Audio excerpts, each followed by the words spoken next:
بلوچستان کی آواز اور مہرنگ بلوچ۔ کیا آپ کو معلوم ہے کہ بلوچستان سے لانگ مارچ کرتے ہوئے آنے والی خواتین کے ساتھ کیا سلوک کیا گیا؟ تو چلیے چلتے ہیں آج کی ویڈیو کی جانب۔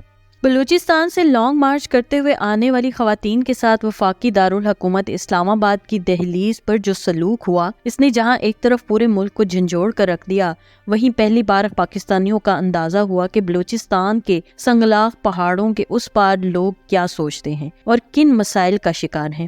مراکز سے دوری کا فطری نتیجہ یہ ہوتا ہے کہ عوام کی حقیقی آواز دنیا تک نہیں پہنچتی، بلکہ پہاڑوں سے ٹکرا کر ایک باز گشت بن کر فضاؤں میں گم ہو جاتی ہے۔ اسی لیے ایسے محروم طبقات کو اپنی بات دنیا تک پہنچانے کے لیے باہر آنا اور مراکز کا رخ کرنا پڑتا ہے۔ بلوچستان کے زخم خوردہ لوگوں نے متعدد بار پہاڑوں کو عبور کر کے میدانوں میں ڈیرے جمائے، مگر ان کی آواز صدا بس صحرا ہی ثابت ہوتی رہی۔ اب ایک بار پھر گم کردہ لوگوں کی ماؤں اور بہنوں نے یہ سوال پوچھنے کے لیے مراکز کا رخ کیا کہ آخر ان کے پیارے کہاں ہیں؟ انہیں زمین نکل گئی یا آسمان اچک کر لے گیا؟ ایک عام سی لڑکی مہرنگ بلوچ اس احتجاج کی قیادت اور سوال کی جسارت کر رہی تھی۔ مہرنگ بلوچ بھی آنسوؤں کی جھڑی میں اپنی جو کہانی بیان کر رہی ہیں وہ دردناک ہے۔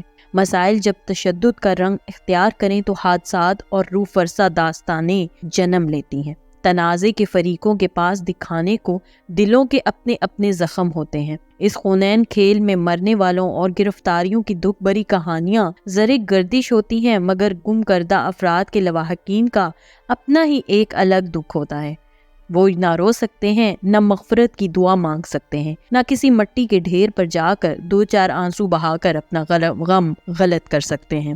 یہ لوگ امید و بہیم کی سلیب پر تمام عمر جھولتے ہیں اور دروازے کی ہر آہٹ پر لاشعوری طور پر ان کے کان لگے رہتے ہیں۔ یہ معجزوں اور انہونیوں کے تاحیات منتظر رہتے ہیں اور یہی انتظار ان کے ساتھ قبروں میں اتر جاتا ہے۔ مہرنگ بلوچ کی قیادت میں اسلام آباد کا رخ کرنے والے قافلے میں اکثریت انہی کی تھی جو اس عذاب کا شکار ہیں۔ ایک قانون پسند معاشرے میں معصوم اور مجرم کا فیصلہ عدالتوں نے کرنا ہوتا ہے۔ ملزم کو مجرم ثابت کرنا اور اس کی سزا کا تعین کرنا عدالت کا کام ہوتا ہے، مگر اس سارے جھنجھٹ سے پہلو تہی کر کے کسی کو گم ہی کر دینا معاملے کی سنگینی کو اور شدت کو بڑھانے کا باعث بنتا ہے۔ بلوچستان سے لانگ مارچ کرنے والی خواتین کو اسلام آباد میں بیٹھنے نہ دینا اور انہیں منتشر کرنے کے لیے طاقت کے مختلف طریقوں کا استعمال بحرانوں کو مزید گہرا اور لاحیل بنانے کا باعث بن سکتا ہے۔ کچھ عرصے پہلے گوادر میں حق دو تحریک چل پڑی اور کسی لمبے چوڑے قبائلی تعارف اور تعلق کے بوجھ سے آزاد مولانا ہدایت الرحمان بلوچ اس احتجاجی تحریک کے فطری قائد کے طور پر سامنے آئے۔ ان کا احتجاج پرزور اور پرشور تھا،